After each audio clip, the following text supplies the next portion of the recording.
સંપૂર્ણ ન્યૂઝ આપની આંગળીના ટેવે ઇન્ટરનેટ પર સંપૂર્ણ ન્યૂઝ જોવા લોગ ઓન કરો www.youtube.com/સંપૂર્ણ ન્યૂઝ। જોઈએ સમાચારો વિગતવાર। દેશની પવિત્ર એવી સંસદ ઉપર 13મી ડિસેમ્બર 2001માં આતંકવાદી હુમલો થયો હતો, જેમાં જીવતા પકડાયેલ આતંકવાદી અને મુખ્ય ષડયંત્રકારી અફઝલ ગુરુને આજે વહેલી સવારે દિલ્હીની તિહાડ જેલમાં ફાંસી અપાતા દેશભરમાં ખુશી છવાઈ જવા પામી છે। જૈશ એ મોહમ્મદ તથા લશ્કરે તૈયબા જેવા ખૂંખાર આતંકવાદી સંગઠનો સાથે મળી દેશની પાર્લામેન્ટ ઉપર 13મી ડિસેમ્બર 2001માં અફઝલ ગુરુએ હુમલો કરવાનું ષડયંત્ર રચે અને દેશનો દુશ્મન નંબર 1 અને સૌથી મોટો ગુનેગાર બન્યો હતો। અફઝલ ગુરુને દિલ્હી હાઈકોર્ટે તેના ગુના બદલ ફાંસીની સજા આપેલી, તે બાદ સુપ્રીમ કોર્ટે પણ ફાંસીની સજા કાયમ રાખી હતી। બાદમાં તેણે મહામહિમ રાષ્ટ્રપતિ સમક્ષ દયાની અરજી કરી હતી, પરંતુ આજે રાષ્ટ્રપતિ પ્રણવ મુખર્જીએ અફઝલ ગુરુની દયાની અરજી ફગાવી દઈ ગૃહ મંત્રાલયને ફાંસી આપવા હુકમ કરતા અત્યંત ગોપનીય રીતે આજે દિલ્હીની તિહાડ જેલમાં ચુસ્ત પોલીસ બંદોબસ્ત વચ્ચે સવારે 8 કલાકે ફાંસી આપી દેતા એક આતંકી જમીનમાં ધરબાઈ ગયો છે। મોડે પણ કેન્દ્ર સરકારે સારું કૃત્ય કરતા દેશભરમાંથી આ ફાંસીને આવકાર સાંપડી રહ્યો છે। આજે દેશના સૌથી મોટા ગુનેગાર એવા અફઝલ ગુરુને કેન્દ્ર સરકારે તિહાડ જેલમાં ફાંસી આપી અને એક સુંદર આવકારજનક કામ કરેલ છે। આપણા દેશની પવિત્ર ગણાતી પાર્લામેન્ટ ઉપર 13મી ડિસેમ્બર 2001ના રોજ અફઝલ ગુરુએ ષડયંત્ર કરી અને આતંકવાદી હુમલો કરાવ્યો હતો અને એમાં આપણા દેશના જવાનો પણ શહીદ થયા હતા। કમભાગ્યે એ વખતે આ દેશના અનેક લોકોએ આ ખરાબ ઘટનાને, કલંકિત ઘટનાને ઉખોડી કાઢી હતી। ત્યારબાદ અફઝલ ગુરુ સામે કાયદાની પ્રોસિજર મુજબ નામદાર હાઈકોર્ટે એને ફાંસીની સજા આપી હતી। અંતે દયાની અરજી ખારીજ કરી અને તેને ફાંસી આપવાનો હુકમ કરતો ગત રોજ વહેલી સવારે 8 વાગે અફઝલ ગુરુને તિહાડ જેલની અંદર ફાંસી આપી અને તિહાડ જેલના જેલ નંબર 3માં દફનાવી દેવામાં આવ્યો હતો। આમ એક દેશના ખૂંખાર આતંકવાદીને મોડે પણ એક ફાંસીની સજા આપી અને આતંકવાદી તત્વોને કેન્દ્ર સરકારે એક સ્પષ્ટ સંકેત આપેલ છે કે આ દેશમાં આતંકવાદીઓ સામે સરકાર કડકમાં કડક પગલાં ભરશે। કોઈ પણ આતંકી હોય એ આ રાષ્ટ્ર સાથે ગદ્દારી કરતો હોય એને ફાંસીની સજા સત્વરે આપવી જોઈએ, એમાં વિલંબ પણ ન થવો જોઈએ। ફાંસી આપી એ બદલ કેન્દ્ર સરકાર અને મહામહિમ રાષ્ટ્રપતિને અભિનંદન આપવા પડે। 13મી ડિસેમ્બર 2001ના દિવસે આપણા પાર્લામેન્ટ ઉપર જ્યારે હુમલો થયેલ તે અફઝલ ગુરુને આજે ફાંસીની સજા ફટકારવામાં આવી છે, પણ હું એવું કહું છું કે આવા લોકોને તરત ઓન ધ સ્પોટ ડિસિઝન લેવું જોઈએ અને દુશ્મનોની અંદર ફફડાટની લાગણી વ્યાપી જવા પામી છે। દરેક દેશના દુશ્મનોને ફાંસી થવી જોઈએ। અફઝલ ગુરુની ફાંસીને પગલે દેશભરમાં સુરક્ષા વ્યવસ્થા કડક બનાવી દેવામાં આવી છે। અફઝલ ગુરુ ઉત્તર કાશ્મીરના સોપોરનું મૂળ રહીશ હતો। અફઝલ ગુરુને ફાંસી આપી ભારત સરકાર આતંકીઓ સામે કડક વલણ અપનાવવા માંગે છે તેની પ્રતીતિ કરાવી છે। 13 ડિસેમ્બર 2001ના કાળા દિવસે દેશના ગદ્દાર અફઝલ ગુરુએ પવિત્ર સાંસદ ઉપર આતંકી હુમલો કર્યો હતો। જોકે આતંકી અફઝલના નાપાક કૃત્યના બદલામાં ભારતના ન્યાયતંત્રે આ આતંકીને ફાંસી ફટકારી હતી। જોકે આજે દેશના દુશ્મન અફઝલ ગુરુને તિહાડ જેલમાં વહેલી પરોઢે મોતની સજામાં ફાંસીએ લટકાવી દેવામાં આવ્યો હતો અને તેને ત્યાં જ દફન કરી દેવામાં આવ્યો હતો। આમ સંસદ ઉપર આતંકી હુમલાના 12 વર્ષ બાદ આતંકી અફઝલ ગુરુને ફાંસીના માંચડે ચડાવી દેવામાં આવતા દેશવાસીઓમાં ખુશાલી ફેલાઈ જવા પામી છે। ડીસાના સાંઈબાબા મંદિર નજીક આજે આઝાદ યંગ ગ્રુપ દ્વારા આતંકી અફઝલ ગુરુની ફાંસીથી આનંદોત્સવ મનાવ્યો હતો। અફઝલને ફાંસી આપેલી સંસદ ગુલામો બરાબર, એટલે અમે આઝાદ યંગ ગ્રુપ તરફથી આજે બગીચે ફટાકડા ફોડવાનું કાર્યક્રમ રાખેલ છે, એટલે જશ્ન મનાવીએ છીએ। આજે અમે એમનો જશ્ન મનાવ્યો। આ પ્રસંગે આતંકવાદ વિરુદ્ધ નારા લગાવવામાં આવ્યા હતા તેમજ દેશના દુશ્મનોને ફાંસી આપવાની માંગ કરવામાં આવી હતી। જોકે અફઝલને ફાંસી આપવાના નિર્ણયને ડીસાના આઝાદ યંગ ગ્રુપે વધાવી આતશબાજી કરીને આનંદ મનાવ્યો હતો। પાલનપુરની સરકારી હોસ્પિટલના ગરીબ દર્દીઓને નિઃશુલ્ક ટિફિન સેવા પૂરી પાડતા જલારામ ટિફિન સેવાને આજે શહેરની જાણીતી સેવાભાવી સંસ્થા બીજલ ફાઉન્ડેશન દ્વારા 50 ટિફિન અર્પણ કરવામાં આવ્યા હતા. પાલનપુરની સિવિલમાં જરૂરિયાતમંદ દર્દીઓને મફતમાં ભોજન પીરસતા જલારામ ટિફિન સેવાને સહયોગ મળી રહે તે માટે બીજલ ફાઉન્ડેશન દ્વારા 50 ટિફિન બોક્સ અર્પણ કરવામાં આવ્યા હતા. જલારામ સેવા ટ્રસ્ટ તરફથી અહીંયા દાખલ દર્દીઓને સગાવવા માટે નિઃશુલ્ક ટિફિન સવાર સાંજે આપવામાં આવે છે. ખરેખર બહુ સારી સેવા છે, પણ એમનું એક તકલીફ એવી થાય છે કે ટિફિનો જે પૂરા પાડે છે એમાં ઘણી બધી ઓછા થઈ જાય છે. એ ખોટને પૂરી કરવા માટે બીજલ ફાઉન્ડેશન તરફથી 50 ટિફિનો ખરીદીને એમને ભેટ આપવામાં આવ્યા છે, જેનાથી એ લોકો દર્દીઓને સારી સેવા કરી શકે. એમની આ સેવાને બિરદાવું છું અને અભિનંદન આપું છું અને આવી સેવા 4 વર્ષ એવું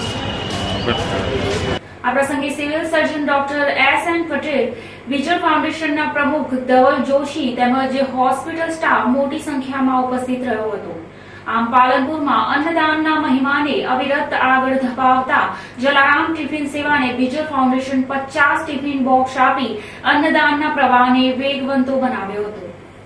પગલે પગલે પાણી નીપજે, ડગલે ડગલે દાતાર એવા ધર્મ દેશ ધાન્યધાર પંથકના જગાણા ગામમાં ભાગ્યભૂમિ નભચંદ્ર તીર્થધામ પ્રતિષ્ઠા મહોત્સવ ઉજવાઈ રહ્યો છે. આ પાવન પ્રસંગે જૈન શ્રાવક શ્રેષ્ઠીઓ, જૈન મુનિઓ, ભગવંતો, પૂજ્યવરોની હાજરીમાં બહાર ગામથી પધારેલા જૈન પરિવારો, મહેમાનો, આગંતુકો તથા જગાણાના ગ્રામજનો અને આસપાસની દરેક જ્ઞાતિના લોકોની હાજરીમાં મંગલમય વાતાવરણ સર્જાયું હતું. કાર્યક્રમના પ્રારંભમાં મંગલમય વાતાવરણમાં પંજાબી સંગીતની સરાવલીએ રોમાંચક વાતાવરણ સર્જ્યું હતું. નયનરમ્ય વાતાવરણ અને માનવ મહેરામણ પ્રાચીન રાજા સિદ્ધરાજ જયસિંહના વખતનો જૈન શાસનનો ભવ્ય મહિમા નજર સમક્ષ તાદર્શ થતો હતો. મહાન પવિત્ર કલ્યાણક અંશન શલાકા મહોત્સવમાં જગાણા ખાતે પધારી લોકોએ ધન્યતા અનુભવી હતી. જગાણાની પાવન ભૂમિ પર મનમોહક રોશની અને ભવ્ય ઝાકળઝોળ વચ્ચે યોજાયેલ ભવ્યાતિ ભવ્ય પૂજન મહોત્સવ ભારે ઉલ્લાસભેર દેવોને પણ ઈર્ષાવે એવા નયનરમ્ય વાતાવરણમાં ઉજવાયો હતો. બનાસકાંઠા જિલ્લા કોંગ્રેસના આગેવાન અને જિલ્લા પંચાયત પ્રમુખ દલસંગભાઈ પટેલ તથા જિલ્લા પંચાયત કારોબારી સમિતિના ચેરમેન અને ઠાકોર સમાજના આગેવાન મેરુજી ધુંખ આજે કોંગ્રેસ સાથે છેડો ફાડી ભાજપમાં જોડાતા કોંગ્રેસમાં ચૂંટણી ટાણે જ ભૂકંપ સર્જાયો હતો. પાલનપુર ઠાકોર છાત્રાલય ખાતે ભાજપમાં જોડાયેલા કોંગ્રેસના દલસંગભાઈ પટેલ અને મેરુજી ધુંખનું પ્રદેશ ભાજપના મહામંત્રી ભીખુભાઈ દલસાણિયા, શંકરભાઈ ચૌધરી અને પ્રદેશ ભાજપના પ્રવક્તા I.K. જાડેજા સહિત અગ્રણીઓએ કેસરી ખેસ પહેરાવી ભવ્ય સ્વાગત કર્યું હતું. આ પ્રસંગે ઉપસ્થિત રાજ્ય સરકારના મંત્રી પરબતભાઈ પટેલ, લીલાધરભાઈ વાઘેલા, સાંસદ સભ્ય દિલીપભાઈ પંડ્યાએ પણ જિલ્લા કોંગ્રેસના આગેવાનોને ભાજપમાં આવકાર્યા હતા.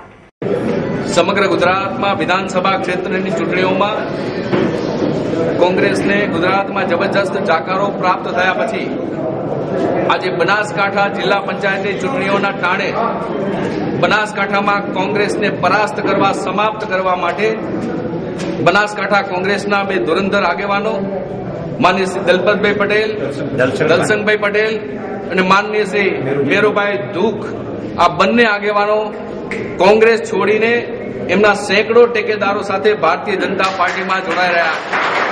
ગુજરાતમાં મતદારોએ જે પ્રકારે કોંગ્રેસને જાકારો આપ્યો છે, ગુજરાતમાં મુખ્યમંત્રી નરેન્દ્રભાઈ મોદીની વિકાસની રાજનીતિની સામે કોંગ્રેસે નકારાત્મક વલણ જ્યારે અપનાવ્યું છે, ત્યારે આખું એ ગુજરાત અને બનાસકાંઠા જિલ્લો એ ભારતીય જનતા પાર્ટીને આગામી દિવસોમાં જિલ્લા પંચાયત, તાલુકા પંચાયતમાં વધારવા માટે આ બંને આગેવાનો સાથે અનેક સેંકડો આગેવાનો જોડાયા છે. ત્યારે એમનું ભારતીય જનતા પાર્ટી વતી અમે સૌ કોઈ હાર્દિક સ્વાગત કરીએ છીએ અને બનાસકાંઠા જિલ્લા પંચાયત અને બનાસકાંઠા જિલ્લાની તમામ તાલુકા પંચાયતમાં ભારતીય જનતા પાર્ટીનો મને આજે એવો અહેસાસ થાય છે કે મને લાગે છે પહેલા ભાજપમાં તો હતો જ અને ભાજપમાંથી કેટલી વખત હું નીકળી ગયેલો અને મને એટલો પસ્તાવો થયો કે આ જૂઠા માણસો ભેગો હું ક્યાં ફસવાનો. એટલે વિશ્વાસઘાતક, જૂઠા અને બોલીના પાકા ન હોય એવા માણસોની સાથે બેસવામાં અમને રસ ન હોવાના કારણે અમે આજે નરેન્દ્રભાઈના વિકાસના જે આખો માહોલ છે ગુજરાતમાં અને દેશમાં એ સ્વીકારીને નરેન્દ્રભાઈના નેતૃત્વમાં અમે સ્વીકારીએ છીએ અને આ નેતૃત્વમાં અમે આ જિલ્લામાં ચોક્કસ ખૂબ જબરજસ્ત પરિવર્તન લાવશું અને એનો ફાયદો ભાજપને ચોક્કસપણે થવાનો છે. અમારા સાથે અમારા બીજા ઘણા બધા કાર્યકરો પણ આમાં સાથે જોડાયેલા છે, સાથે ઇન્વોલ્વ છે અને અહીં પણ પ્રદેશના અમારા જાડેજા સાહેબ અને બીજા શંકરભાઈ ચૌધરી સાહેબ અને બધા મંત્રીશ્રીઓ આ બધાની જે હાજરી છે એ હાજરીથી અમને પણ એમ લાગે છે કે અમારું ગૌરવ છે. એટલે આ બધી બાબતોનો સુમેળ થઈ ગયો છે અને સુમેળના કારણે આવનારા દિવસોમાં બનાસકાંઠામાં અમે ખૂબ ભારતીય જનતા પાર્ટીનું સફળતાપૂર્વક સુકાન પાર પાડશું એવો અમારો સૌનો આત્મવિશ્વાસ છે. આ પ્રસંગે પ્રદેશ ભાજપના ઉપપ્રમુખ શ્રીમતી નૌકાબેન પ્રજાપતિ, પ્રદેશ ભાજપના પૂર્વ ઉપાધ્યક્ષ હરિભાઈ ચૌધરી, જિલ્લા ભાજપ પ્રમુખ ડોક્ટર કે.એસ. મોગરા, પૂર્વ પ્રમુખ હરેશભાઈ જાની, પ્રદેશ માલધારી સેલના કન્વીનર રાણાભાઈ દેસાઈ સહિત અગ્રણીઓ કાર્યકર્તાઓ ઉપસ્થિત રહ્યા હતા. અત્રે ઉલ્લેખનીય છે કે દિવસને દિવસે કોંગ્રેસનો ગ્રાફ ઘટી રહ્યો છે અને બનાસકાંઠા જિલ્લા પંચાયત ભાજપ કબજે કરશે તેવા સ્પષ્ટ એધાણ સાથે ભાજપ તરફી વાતાવરણ જામ્યું છે.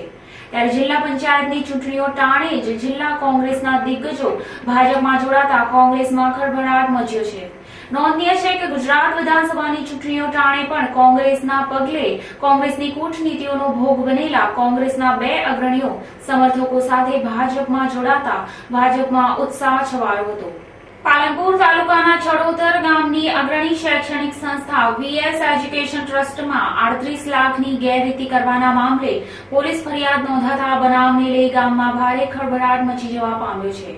જોકે આ પ્રકરણમાં જેની સામે ફરિયાદ નોંધાઈ છે તે ગામના સરપંચ સોમાભાઈ પટેલે આ ગેરરીતિની ફરિયાદને વાહિયાત ગણાવી હતી. ચડોતર ગામના સરપંચ અને એમપીએસસી પાલનપુરના પૂર્વ ચેરમેન સોમાભાઈ ગોદરભાઈ પટેલ જે ગામની વીએસ એજ્યુકેશન ટ્રસ્ટના મેનેજિંગ ટ્રસ્ટી તરીકે સેવા આપતા હતા. જોકે તેમને તેમના સમયગાળામાં સંસ્થામાંથી રૂપિયા 38.23 લાખની ગેરરીતિ આચરી હોવાની સંસ્થાના મેનેજિંગ ટ્રસ્ટી મહેશકુમાર ડાહેલાલ શાહે સોમાભાઈ પટેલ વિરુદ્ધ પાલનપુર તાલુકા પોલીસ મથકે ફરિયાદ નોંધાવતા ભારે ચકચાર મચી જવા પામી હતી.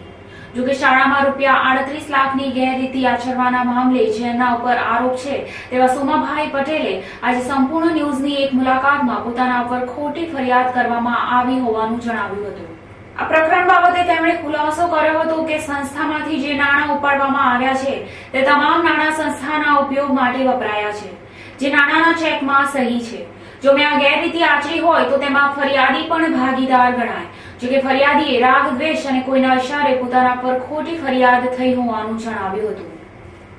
સ્કૂલમાં વીએસ એજ્યુકેશન ટ્રસ્ટમાં 57 સ્કૂલ ચાલે છે, બાળ મંદિરથી 12મા સુધી કે 11મા સુધી. એમાં અમે વહીવટ કર્યો, એની ઓડિટ પણ થઈ ગયું છે. 97, 98, 90, 2001 ને 4 ઓડિટ રિપોર્ટ મળી ગયો છે. ચેરિટીમાં એને ચેરિટી એને માન્ય પણ રાખી દીધો છે. કોઈ 17 લાખ કે 40 લાખ કે 25 લાખ કે 10 લાખ રૂપિયાની કોઈ ઉચાપત નથી. આ ફરિયાદ કરનાર છે ને એ ખોટો છે, એ મેનેજિંગ ટ્રસ્ટી જ નથી. એની અને મારી બેની સહીથી જ અમે પૈસા ઉપાડતા અને અમે આપેલા છે, જે તે લોકોને ચૂકવેલા છે. અમે પૈસાનો વહીવટ છે ને કદી એન્ડ ટુ એન્ડ કર્યો જ નથી. અમે તો વહીવટ પંચાયત એટલે એના ટ્રસ્ટના નિયમો મુજબ એને ચેકથી જ આપેલા છે અને એ જો ઊંડી તપાસ કરવામાં આવે તો મેનેજિંગ ટ્રસ્ટીના નામે જે એની ફરિયાદ કરી છે ને એ ફરિયાદ ખોટી છે. એને કોઈને બોલાયા નથી ટ્રસ્ટીઓને, એ પોતે એકલો જ ટ્રસ્ટી તરીકે મેનેજિંગ ટ્રસ્ટી બની ગયો છે. ફરિયાદ તો તપાસ કરવામાં આવે તો અમારા જે ટ્રસ્ટીઓ ચડોતરના 4 બીજા પણ જે ચાલુ હોય એની મિટિંગ બોલાવવી પડે. કશું કર્યા વગર મેનેજિંગ ટ્રસ્ટી બની ગયો છે અને હવે એને એમ લાગે છે કે હવે આપણે ખરું છે કે ખોટું છે, એના માટે એના બચાવ માટે કોઈને દબાણથી એને ફરિયાદ કરી છે. ફરિયાદમાં જો ઊંડા ઉતરવામાં આવે તો એ જ ગુનેગાર છે એવી મારી સંપૂર્ણપણે માનવું છે. અને જો અમે ગુનો કર્યો હશે તો અમે અમારો ગુનો સ્વીકારવા બરાબર તૈયાર છીએ. આ મેનેજિંગ ટ્રસ્ટી બની જાય ખોટા છે એમને કોઈ અધિકાર જ નથી, કોઈ મિટિંગ બોલાવી નથી અને કોઈ વહીવટ ખથળ્યો નહોતો. આ સિર્ફ આચાર્ય C.K. પટેલ એને ઉશ્કેરે છે અને બીજા લોકો એને સાથ સહકાર આપે છે. એ સિવાય મારે કશું કહેવું નથી. માટે હું તેમણે વધુમાં જણાવ્યું હતું કે ફરિયાદી મહેશ કુમાર શાહ જે સંસ્થાના પોતે મેનેજિંગ ટ્રસ્ટી બની બેઠા છે, સંસ્થામાં હું મેનેજિંગ ટ્રસ્ટી તરીકે સેવા આપતો હોય અને બદનામ કરવાનો પેત્રો ઘડાયો હોવાનું જણાવી પોતાનો બચાવ કર્યો હતો. આમ ચડોતરમાં શૈક્ષણિક સંસ્થામાં લાખોની ગેરરીતિ આચરવાના મામલે સંસ્થાના ટ્રસ્ટીએ જ મેનેજિંગ ટ્રસ્ટી વિરુદ્ધ ફરિયાદ નોંધાવતા ભારે ચકચાર મચી જવા પામી છે. પાલનપુર શહેરમાં દિન પ્રતિદિન ટ્રાફિક સમસ્યા પેચીદી બની જવા પામી છે અને પરિણામે વાહન ચાલકો અને રાહદારીઓને પારાવાર હાલાકી ભોગવવી પડે છે. શહેરના સૌથી વધુ ટ્રાફિકથી ધમધમતા કોજી વિસ્તારમાં એકમાત્ર ટ્રાફિક પોલીસ કર્મી ટ્રાફિક નિયમનની ફરજ બજાવે છે. આ વિસ્તારમાં બેંકો આવેલ છે, સરકારી કચેરીઓ આવેલી છે, જેથી દિવસભર ટ્રાફિક વધુ રહે છે. ત્યારે ત્યાં ટ્રાફિક પોઈન્ટો વધારવાની જરૂર છે. અપૂરતા ટ્રાફિક પોલીસ કોન્સ્ટેબલને કારણે વાહનો અથડાવવાના અને ટ્રાફિક ચક્કાજામના દ્રશ્યો અહીં જોવા મળે છે. અગાઉ એક ઇન્ડિકા ચાલકને ટ્રાફિક પોલીસે રોકતા તેણે પોલીસ ઉપર રોફ જમાવવા પ્રયત્ન કર્યો હતો. ત્યારે કોજી વિસ્તારમાં ટ્રાફિક નિયમનની કડક કાર્યવાહી કરવામાં આવે તે જરૂરી છે. આ વિસ્તારમાં જાહેર માર્ગને અડીને ટ્રાફિકને અડચણરૂપ દબાણો પર ટ્રાફિક વ્યવસ્થા ખોરવે છે. ત્યારે માર્ગ મકાન વિભાગે તેમજ પોલીસે આ બાબતે પણ કડક કાર્યવાહી કરવી જરૂરી છે. ડીસાના સ્પોર્ટ્સ ક્લબ ખાતે આજે નવજીવન બીએડ કોલેજનો ખેલ મહાકુંભ યોજાયો હતો. આ રમોત્સવમાં કોલેજિયન ભાઈ બહેનોએ વિવિધ રમતોનો આનંદ માણ્યો હતો. કોલેજના વિદ્યાર્થીઓમાં રમતો પ્રત્યે દિલચસ્પી વધે તે માટે ખેલ મહાકુંભ યોજવામાં આવી રહ્યો છે. જોકે રાજ્ય સરકારના ખેલ મહાકુંભ 2013 અંતર્ગત આજે ડીસાના સ્પોર્ટ્સ ક્લબ ખાતે નવજીવન બીએડ કોલેજનો રમોત્સવ યોજાયો હતો. નવજીવન બીએડ કોલેજ અંતર્ગત જે સ્પોર્ટ દિવસનું આયોજન કરવામાં આવ્યું હતું એની અંદર બધા જ તાલીમાર્થી ભાઈઓએ ભાગ લીધો હતો અને જેના લીધે તેમનું જે સ્પોર્ટ સ્કિલ છે એનો ડેવલપ થાય એ અંતર્ગત આયોજન કરવામાં આવેલું હતું. જેનું અમારા જે પ્રિન્સિપલ છે એમને અમને સારી એવી પરમિશન આપી દીધી હતી. મનોજભાઈ સાહેબ તથા નીરવભાઈ સાહેબ અને પ્રફુલભાઈ સાહેબે અમને અને બીજા જે અન્ય કાર્યકરો હતા એમને પણ અમને બહુ સારો એવો નવજીવન બીએડ કોલેજમાં અમારે સ્પોર્ટનું આયોજન આજે સ્પોર્ટ ક્લબમાં સામાજિક કાર્ય સ્વરૂપે બીએડ કોલેજમાં હોય છે એનું આયોજન આજે કરેલું છે. એમાં સમગ્ર તાલીમાર્થીઓએ સહયોગ સારી રીતે આપેલ છે. એમાં ક્રિકેટ, વોલીબોલ, સંગીત ખુરશી, વોલીબોલ, હા એ સમગ્ર એક્ટિવિટીનું આયોજન કરેલું છે અને એમાં સંપૂર્ણ સહયોગ બધા. જેમાં કોલેજના સૌથી વધુ વિદ્યાર્થીઓએ વોલીબોલ, સંગીત ખુરશી, ક્રિકેટ જેવી રમતોમાં ઉત્સાહભેર ભાગ લીધો હતો. આ પ્રસંગે કોલેજના પ્રાધ્યાપકો સહિત કોલેજિયન વિદ્યાર્થીઓ મોટી સંખ્યામાં ઉપસ્થિત રહ્યા હતા. પહેલું સુખ તે જાતે ન રહ્યા. આપણે જિંદગીને સ્વસ્થ, નિરોગી અને તંદુરસ્ત રાખીએ તો જીવન જીવવાની મજા આવે છે. ત્યારે પાલનપુર જૂનાગંજ બજાર સામે સેરાજેમ થેરાપી તદ્દન ફ્રી સારવાર આપે છે. અહીંયા વિનામૂલ્યે લોકોને થેરાપીની કસરત આપવામાં આવે છે. સવારે 8 થી 5.5 કલાક સુધી રોજના અસંખ્ય લોકો મફતમાં થેરાપીની સારવાર લેવા આવે છે. અહીંયા નિષ્ણાત તબીબો દ્વારા દર્દીઓને ફિઝિયોથેરાપી સારવાર આપવામાં આવે છે. સેરાઝેમથી અનેક ફાયદાઓ થાય છે. રોગ પ્રતિકારક શક્તિમાં વધારો થાય છે. શરીરમાં બંધ થઈ ગયેલી, સુકાઈ ગયેલી નસમાં ફરીથી લોહીનું ભ્રમણ થઈ શકે છે. શરીરમાં હાડકાં મજબૂત બનાવી શરીરમાં નવું લોહી બનાવે છે. શરીરનો કચરો અને પરસેવો, પેશાબ તથા ઝાડા થકી બહાર કાઢે છે અને શરીરમાં સ્ફૂર્તિ આવે છે. આળસ દૂર થાય છે. આ ફ્રી ફિઝિયોથેરાપી સેન્ટરમાં અત્યાર સુધીમાં 600 થી વધુ દર્દીઓએ સારવાર લીધી છે અને સંતોષની લાગણી વ્યક્ત કરી છે. ગુજરાતમાં શિયાળાની ઠંડી વચ્ચે સ્વાઇન ફ્લૂનો કહેર વર્તાતા આરોગ્ય તંત્ર હરકતમાં આવી જવા પામ્યું છે અને સ્વાઇન ફ્લૂ સામે રક્ષણ મેળવવાની કવાયત હાથ ધરી છે. જોકે સરહદી બનાસકાંઠામાં સ્વાઇન ફ્લૂ કહેર ન વર્તાવે તે માટે આરોગ્ય તંત્ર સતર્ક બની જવા પામ્યું છે. બનાસકાંઠામાં ગત વર્ષે 3 થી 4 જેટલા સ્વાઇન ફ્લૂના કેસ નોંધાયા હતા. જોકે ચાલુ વર્ષે લોકો સ્વાઇન ફ્લૂ સામે તાત્કાલિક સારવાર ઉપલબ્ધ થાય તે માટે પાલનપુરની સરકારી હોસ્પિટલમાં ખાસ સગવડ ઉપલબ્ધ કરવામાં આવી છે. હાલ રાજ્યમાં સ્વાઇન ફ્લૂ કહેર વર્તાવી રહ્યો છે. જોકે સદનસીબે ચાલુ વર્ષે જિલ્લામાં એક પણ સ્વાઇન ફ્લૂનો કેસ નોંધાયો નથી. જોકે જિલ્લાવાસીઓને સ્વાઇન ફ્લૂ સામે તાત્કાલિક સારવાર મળી રહે તે માટે પાલનપુરની સરકારી હોસ્પિટલના સ્ટાફને એલર્ટ કરી દેવામાં આવ્યો છે. તેમજ સ્વાઇન ફ્લૂના દર્દીઓ માટે અલગ વોર્ડ રાખવામાં આવ્યો છે. હાલમાં છૂટાછવાયા સ્વાઇન ફ્લૂ કેસો બનવા પામેલ છે. આપણા જિલ્લામાં હાલમાં કોઈ કેસ નોંધાયેલ નથી, પણ જો કેસ બને તો તેના માટેની દવાઓ, સાધન સામગ્રી બધી વ્યવસ્થા પૂરતી છે આપણી જોડે, અને સ્ટાફને પણ તે બાબતે એલર્ટ કરવામાં આવેલ છે અને સ્વાઇન ફ્લૂ વોર્ડ પણ બનાવેલ છે. જરૂર પડે તો આપણી જોડે બધી જ વ્યવસ્થા કરવામાં આવેલ છે. પાલનપુરની સરકારી હોસ્પિટલના સિવિલ સર્જન ડોક્ટર S.N. પટેલે એક મુલાકાતમાં જણાવ્યું હતું કે લોકોને સ્વાઇન ફ્લૂ સામે તાત્કાલિક સારવાર મળી રહે તે માટે હોસ્પિટલમાં ખાસ વ્યવસ્થા કરવામાં આવી છે. જોકે જિલ્લામાં ચાલુ વર્ષે સ્વાઇન ફ્લૂનો એક પણ કેસ પ્રકાશમાં આવ્યો નથી. આમ રાજ્યમાં સ્વાઇન ફ્લૂનો પવન ફૂંકાઈ રહ્યો છે, ત્યારે પાલનપુરમાં સ્વાઇન ફ્લૂ સામે અલાયદી વ્યવસ્થા કરવામાં આવી છે. હવે એક નજર આજના મુખ્ય સમાચાર ઉપર. ભારતની પવિત્ર સંસદ ઉપર આતંકી હુમલો કરનાર દેશના ગદ્દાર અફઝલ ગુરુને અપાઈ તિહાડ જેલમાં ફાંસી. આતંકી અફઝલને ફાંસીને માછડે ચડાવી દેવાતા દેશવાસીઓમાં વ્યાપી ખુશાલી. બનાસકાંઠા જિલ્લા કોંગ્રેસમાં સર્જાયો રાજકીય ભૂકંપ. જિલ્લા પંચાયત પ્રમુખ દલસુખભાઈ પટેલ સહિત મેરુજી તુંખે ધારણ કર્યો ભાજપનો ખેસ. ચડોદર ગામની શૈક્ષણિક સંસ્થામાં થયેલ લાખો રૂપિયાની ગેરરીતિનો મામલો ગરમાયો. ફરિયાદીના આક્ષેપને નિરર્થક ગણાવી રહ્યા છે ગામના સરપંચ સોમાભાઈ પટેલ. સ્વાઇન ફ્લૂ સામે પાલનપુરની સરકારી હોસ્પિટલ બની સજ્જ. સ્વાઇન ફ્લૂની સામે લડી લેવા સિવિલમાં કરાઈ અલાયદી વ્યવસ્થા.